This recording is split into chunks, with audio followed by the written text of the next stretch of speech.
Hey, what's up, everybody? This is Dan, and I have a very, very special guest and friend with me today, the owner of HeyDayPDX, a donut bakery up in Portland, and longtime baker. I'd like to welcome to the show Lisa Nguyen. Hey Dan, how Hey, are you guys? Lisa. Hey, we're fantastic, especially with kind of what's going on. I really can't complain. How about you guys? We're doing good. So far, so good. So so far so good. Yeah. So I know you've got three boys. hmm And so, what's life like with three boys? It actually, I'm really thankful that they're at the age that they're at. Right now, they are, in elementary school, so they have to deal with them wanting to be with friends right now. They're actually enjoying being at home, which Hmm. is a lot of work for me. I'm cooking a lot more meals, Hmm. trying to balance schoolwork. They're all at different paces in school right now, so just trying to make sure that they're occupied a little bit. We're trying to balance summer out a little bit and try to, ease into summer, and then we're almost done. Yeah, before you know it, we'll be into September. Yep. Yeah. Yep. Okay. Before we get into what you're working on today, take me back a little bit and tell me a little bit about your life before you got into baking. Okay. Um, I've actually always been a baker. I've baked since I was 9 or 10. So I've always kind of tested recipes, baked for people. It's always been my thing. But I think as, being born from an immigrant family and a refugee family, the hopes and dreams of of the child is to, become something more, go to college, get that degree. And I actually I did well in high school, got into college, and just realized college wasn't for me. I took all these classes just to get a degree in something. And I ended up just kind of folding and, went into my counselor and just said, give me the degree that I can get with all these courses. And I ended up with like some 2-year degree and an emphasis in science because I was going to become a nurse at some point. And I just ended up just working hard. Um, and I think the working hard got me really far. And so I ended up, working for, I ended up being in the Bay Area, working for a lot of companies and worked my way up to be a merchandiser. But baking has always been my thing. Like I've always had this weird, like, oh man, I should have just went to baking school. I should have just went to baking school.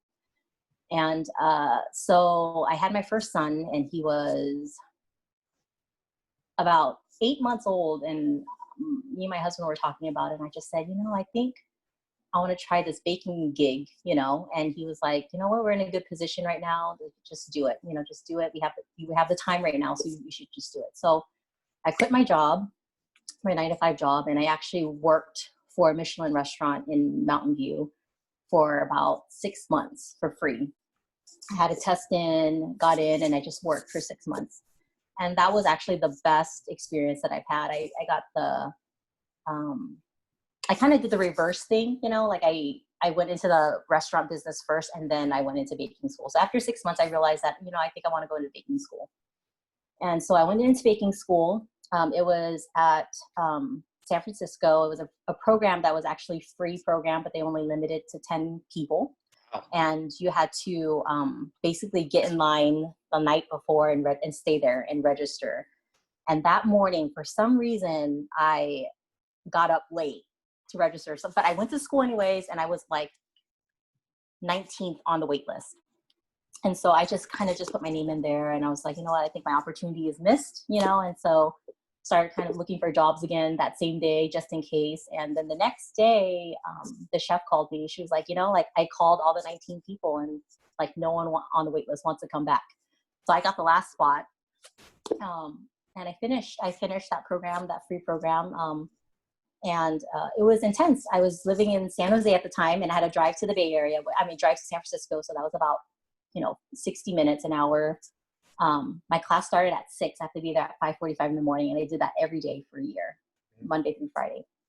And I had my son still. So, my husband had to do a lot of the heavy lifting and loading and daycare and all that stuff. And in the meantime, I kind of had to really think about what am I going to do with this degree? Like, am I going to really open a business at some point? Probably not. I was much older than a lot of people who are starting businesses, and I already saw what baking life was like already, doing that stage at the Michelin restaurant. So I kind of knew what I was getting into, and I was trying to figure out how can I do that being a parent. You know, a lot of the people that I was going to school with were really young, really ambitious. They wanted to, you know, I mean, we're living in the age of you know, Top Chef and, you know, all these baking shows at the time. And it still is, you know, a hot thing. But there is a lot of grit and a lot of perseverance that goes through it. And I don't think that that is reflected so much in this industry. So I finished my degree and then I moved to Singapore. And that was it. I couldn't work for 2 years. so that answered the question. So, you know, you did mention you kind of do it backwards. And I think, you know, for a lot of people, it's go to school, you know, get the degree and then go into a job, and then they find out they don't like to do it. But for you, you tried it out. You went to Michelin Star restaurant, and you know, it was something that you still wanted to do, even having worked at because I know restaurants is like, it's nonstop. You know, it's lots of demands. And so even with that, you decided, hey, I still have the desire to go to baking school. Yeah. I think for the first time, I felt like, you know, like going through college, I wasn't passionate about any of these degrees. I felt like I could finish the degrees and graduate with any degree. And I could just go with the motions and get it done. But I just really didn't feel very passionate about it. And, you know, it was a lot of heartache on my end too, because I was the oldest of my family. And so for me to not get the 4-year degree and to do the unconventional thing was really hard on me. I don't think it was actually that much harder on my parents, but it was definitely harder on me. And they worried about me, but they also trust me. But I think for me, I felt like a sense of responsibility. And so I think that's where the working hard at wherever I was at. You know, I worked for bad bosses. You didn't get the Asian mom guilt for. I think I did. I just kind of. How could you do this to me? Yeah. Well, you know, I think I worked hard enough for them to be able to say like, hey, you know, okay, fine, you go your route, and but you made the decision on your own, so you're gonna have to pick up the pieces if things don't work out, right? And I that's how I've always been. I've always just worked hard where I was at, whatever job it was at. You know, I could be a dishwasher and I would work really hard. I think that's just a trait that I have. So yeah, I mean, it was grueling. You know, I had a kid at the time, so it wasn't a glamorous job at the time. And I also worked for free. So for the 6 months I was working at the restaurant, I was working for free. So I was just getting experience, and I was just learning from the pastry chef currently.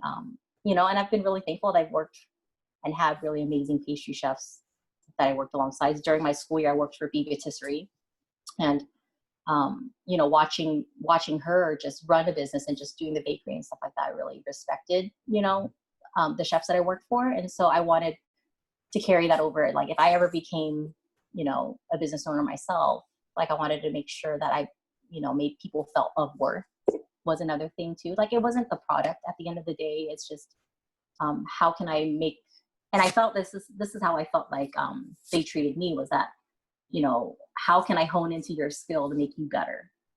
And I wanted that too, you know, because at the end of the day, there is a product, but I think especially right now, like people are really acknowledging that like the people behind the product is special too. And so I just kind of wanted to bring that along with my current business too.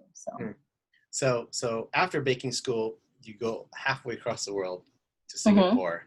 Tell us what took you there, and you know, you couldn't work, so what did you end up, you know, doing?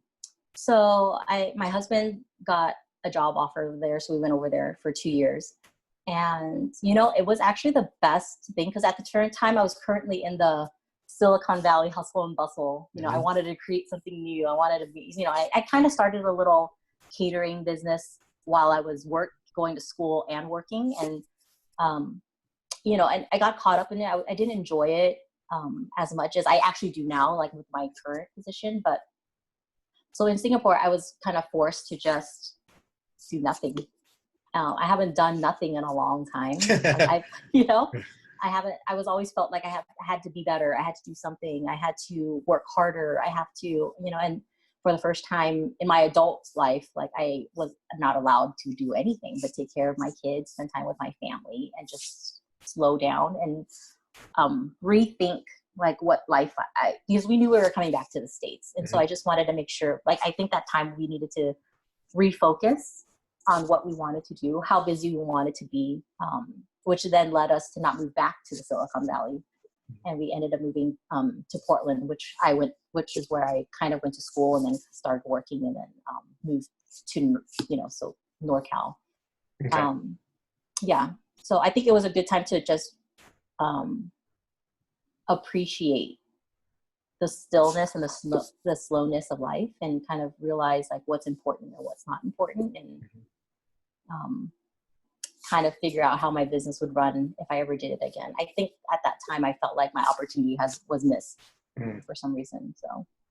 So now you're back in Portland, but you didn't start HeyDayPDX right away. It took you a while. Tell us a little bit about that kind of time in between, and what were you working on, and what were you, doing in the meantime? Okay. So in Singapore, I had my second son. And towards the end of my Singapore year, I was actually pregnant. So we came back to Portland and had my third son. So I was like, 3 boys at this point. And I totally felt like I was done at this point. Like I felt like entrepreneurship and being out of the Silicon Valley was out of reach at this point. And so, I just was a mom, for the last 3 years. And it wasn't until I was visiting my mom in Southern California, and we were like eating donuts, and she was like, I think you can do this better. And I was like, yeah, maybe I could do this better. I love donuts. Donuts is my thing. Everybody who knows me knows that I love donuts, right? So I was like, yeah, I think I could maybe do it better. I don't know. My mom's like, man, maybe you should. Within that same minute, like 5 minutes later, my husband called, and I was like, hey, my mom just jokingly told him, I was like, hey, mom thinks that I could do this. And he was like, let's do it. And that was it. We just, that was it. That was in like the summer. That was like last summer in July, and September from till when we opened, it was just hit the ground running. And then this is where we are now. So. All right. So tell us a little bit more about HeyDayPDX. What kind of donuts they offer? Okay. And, do you guys have a store, or how do you guys sell these donuts?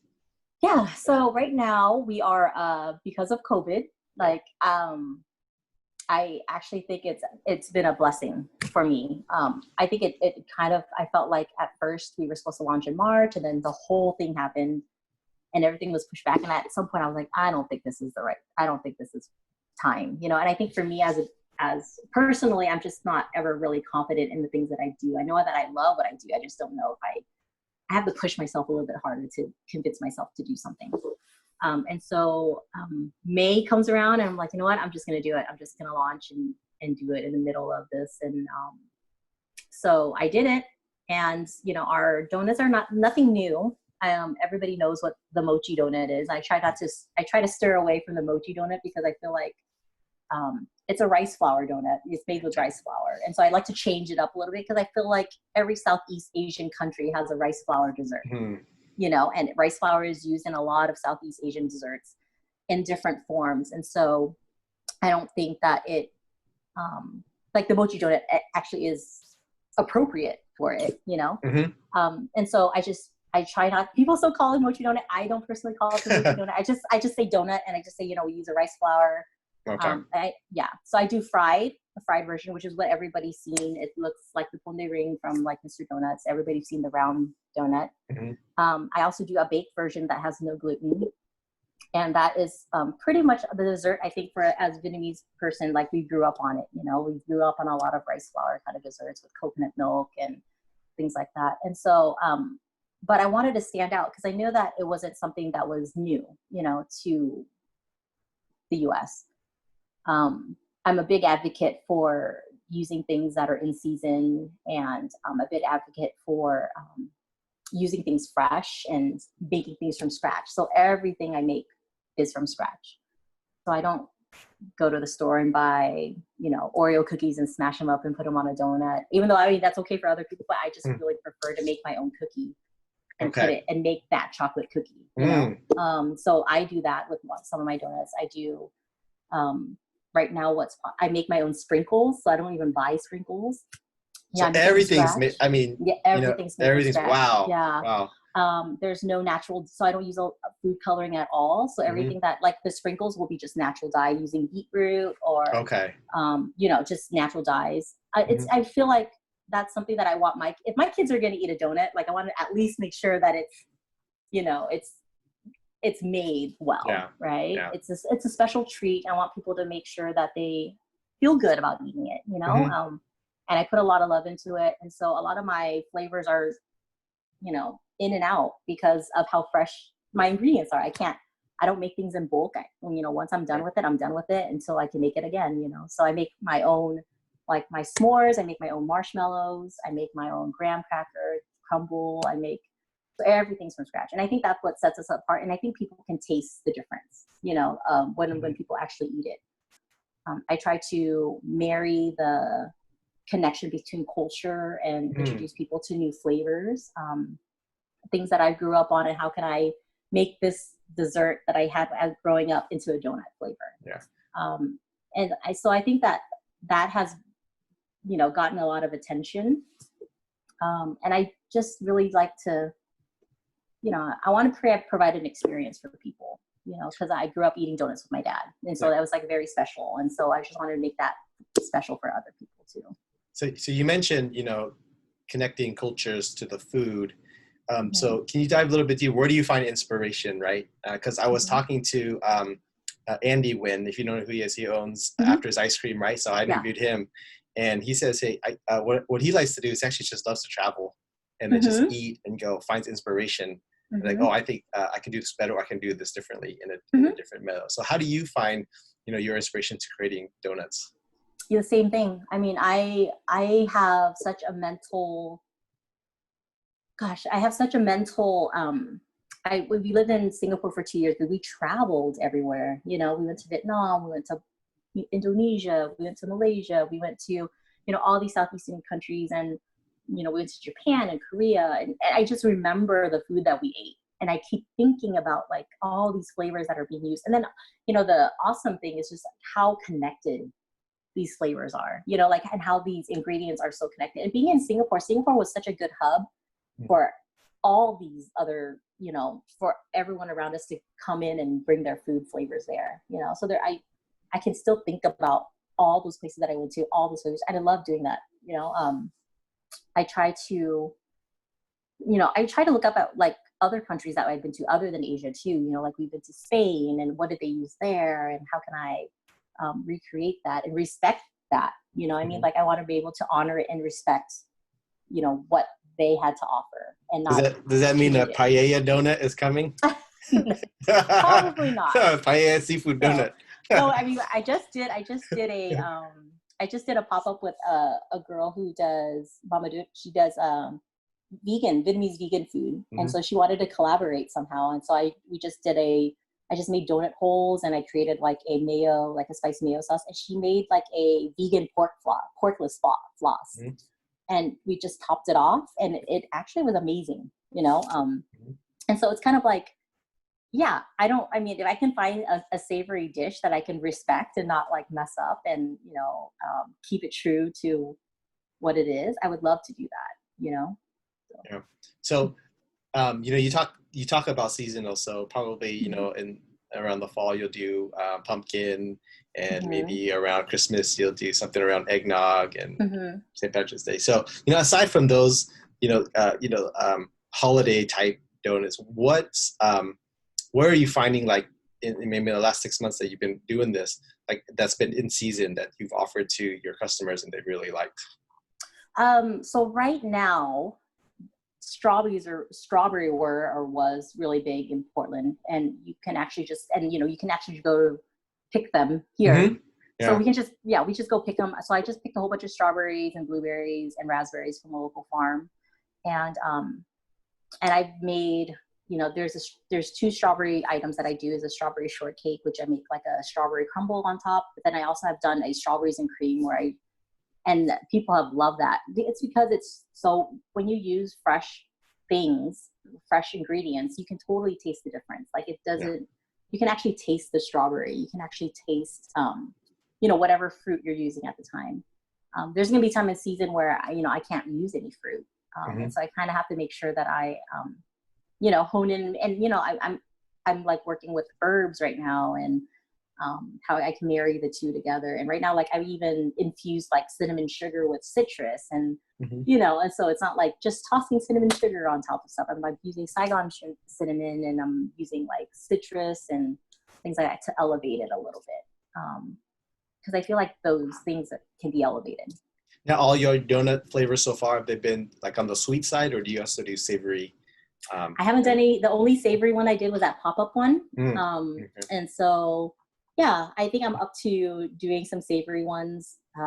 Salty and sweet is another thing that I'm trying to work on. And it's hard because, when I'm using fresh things and making things from scratch, it's, how do I replace, certain things like corn syrup? Like I try not to use corn syrup in a lot of things. That's why I make my own, marshmallows. How do I do things in replacement of it? And, how can I recreate something savory that is maybe not like potentially hazardous to like, like can be kept out for a while. It's like a lot of things that you have to play around with. And, and I just don't want to I try to think out of the box a little bit. I don't want to do maple bacon. I don't want to do, because, and honestly, like, I feel like I have my donut shops here that I go for specific things. Like I have a donut shop that I go for apple fritters, and I have a donut shop that I go for glaze. And so, and that's how I feel about my shop too, is I feel like there's room for everybody. I think they'll come for what they want from my place, but I would love it, for them to go other places. I think that's the beauty of it. It's like the food community is so connected right now that, I feel very supported right now. And I feel very, thankful that like I started a business and all these other donut restaurants near me are reaching out to me and checking up on me, and we're collaborating and we're brewing things together. And so I think that it's a great time right now. I feel like this is how it should be. Cool. So you mentioned you do baked and fried. I've always wanted to know this question: does an air fryer work well when doing your own donuts? I actually haven't done. You know what? No, it probably won't. It might do it. Actually, the air fryer probably works for the baked, from what I heard. I heard it baked. Okay. Stuff. Yeah. Okay. All so right. I'm pretty sure you can bake them. Yeah, we use air fryer for pretty much everything, but like, we try to do our own French fries. This doesn't turn out quite as well as using the deep fryer. I actually don't have a deep fryer. Okay. So I don't know. Okay. So, that's the next thing I want to get to. So, you've been in the donut game for a very long time, either as a consumer or a professional. So if one person wanted to become a connoisseur of donuts, either normal or gourmet, maybe what are the top three things they should know when, looking for donuts that they will appreciate? I think freshness of a donut. I mean, I always go right in the morning at any donut shop, like as soon as the morning hits, I feel like that's the freshest. Those are the best, man. Piping hot off the thing. Yeah. I know. I don't know, the three things, I just like, if they have a good standard glazed donut, I can pretty much trust that most of the donuts are pretty good. So if their standard glaze is like top notch, I'm pretty sure everything else is pretty good so far. Fresh in the morning. I avoid 24-hour places, donut places. I mean, that's about it. Yeah. So would you say if a donut place does not have glaze, then that should be like, kind of like raise your red flag? Because like everyone should have glaze, right? I mean, I don't have a glaze. I don't have glaze yet because I want to make sure that I can do right. But, I think freshness, for me, I feel like, I can tell when a donut shop is using like old oil or not cleaning out their oil. Like I totally can tell. You can tell, I think it's a little bit greasier or things like that. And then, I feel like, honestly, every donut shop that I've been to, honestly, has been pretty good. Like I can find one thing that I like at a donut shop. You know, I'm not too snobby with my donuts. So I appreciate the crafts. I appreciate it all. So I'm always finding the good out of something. You know, I'll always find a donut that I'll like. So. Okay. So I don't know if you've read the book, The E-Myth. The what? It's called the E-Myth. So the E-Myth, yeah. Yeah. So if you've read it, it's like, it's actually about a person who makes pies. Okay. And them actually, they're a good pie maker, but are they a good business owner? Right. And so let's talk a little bit about, you mastered your craft in making donuts. How has the transition been from, baking donuts for your friends and family and maybe, a side business, but now full-blown business? Or what things have you learned along the way? It's like, oh, this is not just about making donuts. I got to make money. I got to make sure I charge enough, and all things like that. Yeah. So my background has been customer service for a long time. So business is really important, has always been really important for me, as a consumer too, like when I walk into a business, like, or at a store or whatever, like the first thing is like, how is their customer service? Because I feel like that kind of changes how you feel about the product. And so that's what I kind of always, when I started this business, I wanted that first, I wanted to create that experience first. And I have a friend who's helping me right now. Her name is Calvina, and she's like a photography branding, and she's really helped me figure out my voice in the business, which I've, already started when I was doing the branding stuff. But, as I've been working on it, what the donuts are a plus for me, right? For my customers, but I think the experience is what they're looking for, and so how do I create that experience for people? How do I, when I meet people, how are they viewing me? Not my product, like how am I portraying myself and how am I portraying this business? And so, and also, all the back end stuff, costs, I want to do all these things from scratch, but how much am I worth? How much is it worth? At the end of the day, like, is my time getting paid for? Is like the top notch quality, like ingredients are getting paid for? And, so there's a lot of stuff, like there's some products that I won't make because it costs way too much, and so I just have to be mindful. As much as I want to stand out and put myself out there, I have to be true to myself. I have to be true to the business as well. And I think that a lot of the customers understand that.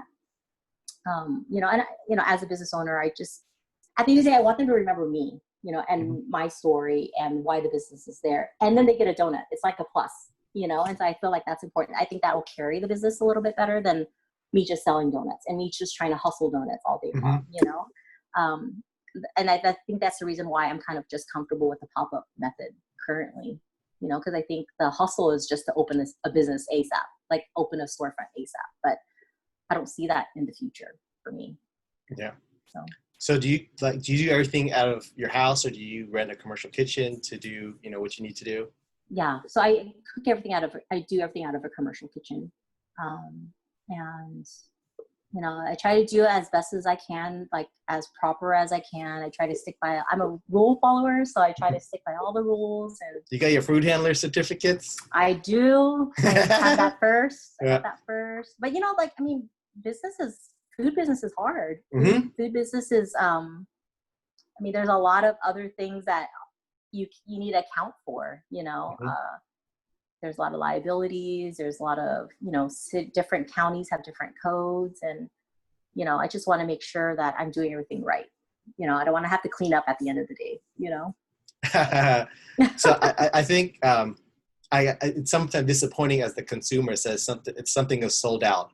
But I think as a business owner, standing your shoes that's good for you guys, because there's a demand and you fulfilled all the demand, and you don't have to clean up as much, and you don't have to take anything home.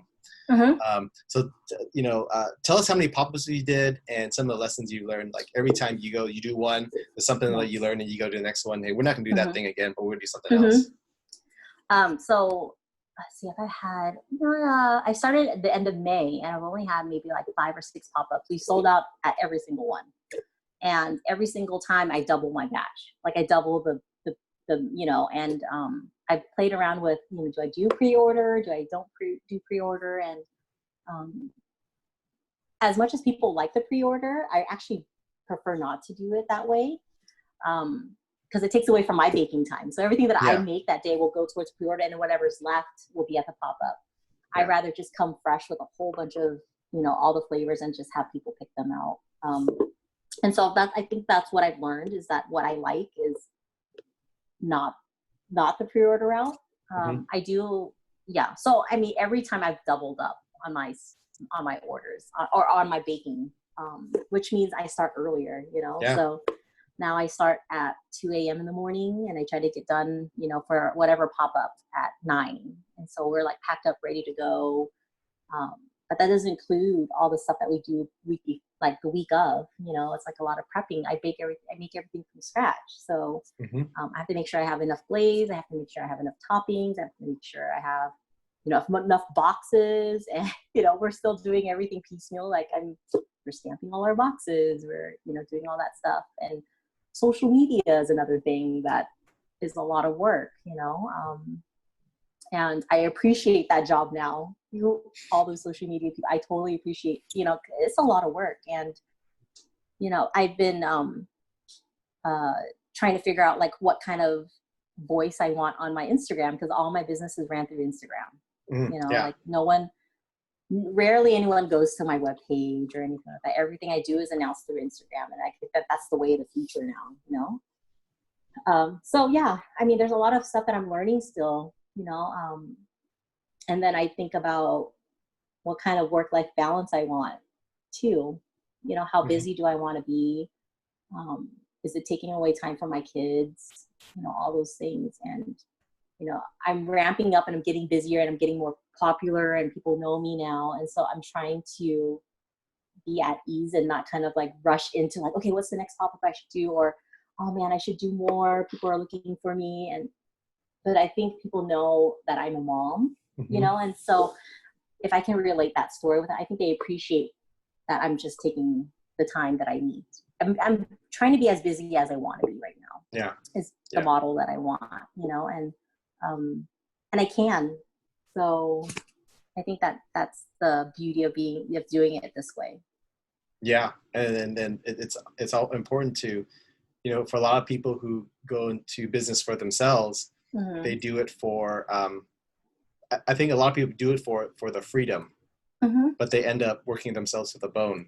Yeah. And what I think a lot of business owners mix up freedom for flexibility, right? Because as business owners, we can pick up our, pick up our kids from school, take them to school.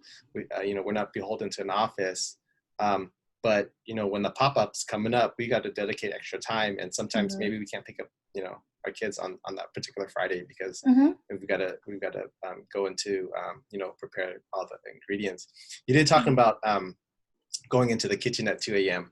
And I was actually talking to a friend of mine, and she had a girl, maybe about 16 or 17, who said, oh, maybe I want to go to baking. And then the mom said, all right, you want to get to baking? Go work in a donut shop. Same thing, right? You got to get in there 2, 3 a.m. And I think she didn't last very long. Yeah, it's not, I mean, it's not for everybody, and I think that people who go into the baking business, it's definitely, yes, it's not as glamorous as people think, like it's it's hard. It's, I mean, I only do like 2 or 3 pop-ups a week, and sometimes I do these special orders and I have to get in super early and I'm exhausted, and I can't imagine doing this every day. Like I can't imagine it, I mean, I'm exhausted, and I think that that's a great way to see if this is for you, because you have to really love it to be able to do it, it's one of those jobs where you making really cool things, but the price is like, you talk about the freedom, right? Like the freedom of owning your own business, but my mind is 24/7 thinking about the business, and so there's really not that much freedom. Flexibility maybe, Yeah. but the freedom is definitely different. It's not as free as you think. So yeah, like I think that it's you got to really love it. You got to really, and people say that about jobs, and I'm like, it is true. This, especially in this one, it's like you got to really do it. Because right now I currently part-time work Yeah. at a bakery that I've been working for, Mm-hmm. and I'm helping them out still too. And I'm still getting up 3 o'clock in the morning sometimes there and baking for them too. And so, it's hard to find people that can understand that. Like they get in there and they're like, no, this is not what I signed up for, or I thought I could do it. And it's something that you have to really enjoy doing. Yeah. So currently, are you a one-person operation? I am. Okay. Yeah. Any plans to add any more people in the future? I mean, yes, I'm planning. My sister right now is helping me. And I think that right now I'm looking at some early college, high school kids that want to help, because I feel like right now they don't, right now I feel like that, it's a good time to, so I want to actually really just train. I have a really like a heart for kids trying to figure it out. I was them too, if there's something that in this baking business that I could help them figure out what they like and what they don't like, then I'm all for it. If this baking thing is not for them, at least they tried it, but let's see, like, what do you think you're good at? I feel like there's other things that you can learn working in a job that you don't like, what I mean? And so I just want to provide opportunity for people. But yeah, we'll see. I don't know. I mean, it's not like I open every day. So we'll see. So after your customers eat your donuts, does your sister do their teeth cleaning for the cavities? No, actually, you know what? You should ask her, because her dentist buys the donuts a lot. Yeah, it's like a circular. It's like the dentist who gives out like those King candy bars at Halloween. Is like, oh, come visit me or something, right? Yes, I know. You should ask her, Dr. Paul. You should answer this question. All right. So, if you're willing to disclose, what's coming up on your menus, if you can share. Well, I just came up with something that I was really proud of. Something that I've been thinking from day one was, how do I make this dessert that I've had, jebab, pretty much. Yeah. And I've been thinking about it since day one. Like, how can I recreate this thing? And I just released the flavor this Saturday, and the response has been like amazing. Like, I knew that it was good, but people, and so it just made me feel like, oh gosh, all that time of me just trying to brew over this one simple flavor and how to get it just right, paid off, and so that's one thing. I don't have anything that I'm thinking, there are some things I'm just trying to figure out. It's hard. I make everything from scratch, so it's so for that particular donut, like how do you sell it? Because you don't sell it as jebab donut, right? So no. How do you, like sweet corn donut, or how do you? I call it a coconut sweet corn donut. Okay. Which is pretty much what it is. Yeah. All right. And so awesome. People love it, and so it's probably gonna be on the regular, on my regular menu. So. Okay. Yeah. So we're kind of at the end here. We're gonna do some rapid fire questions, but before I get that, are you only local to PDX? Can you ship your donuts? No, can't ship it. Okay. I know. Only PDX. So if you visit, just look for us on Instagram.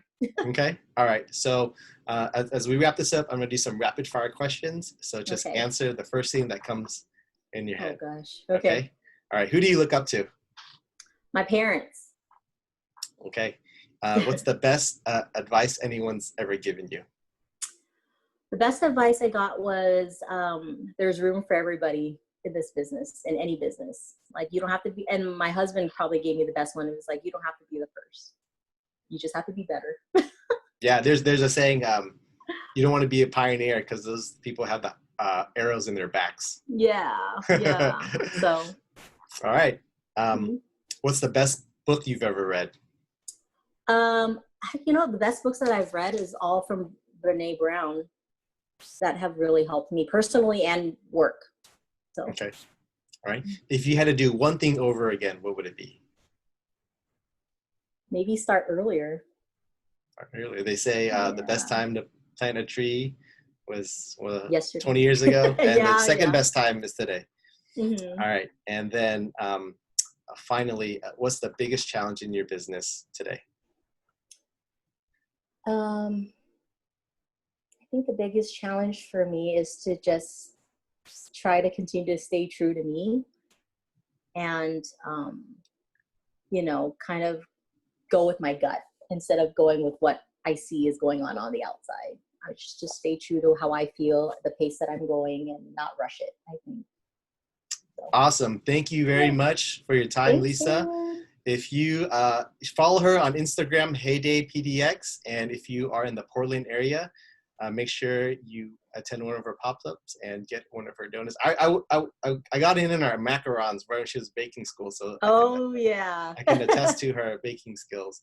So again, thanks again for your time. And the Thank next time you. I'm up at Portland, I'm gonna surely stop by and pick up a couple of dozen. Yeah, please do. All right. Thank you again. Thanks.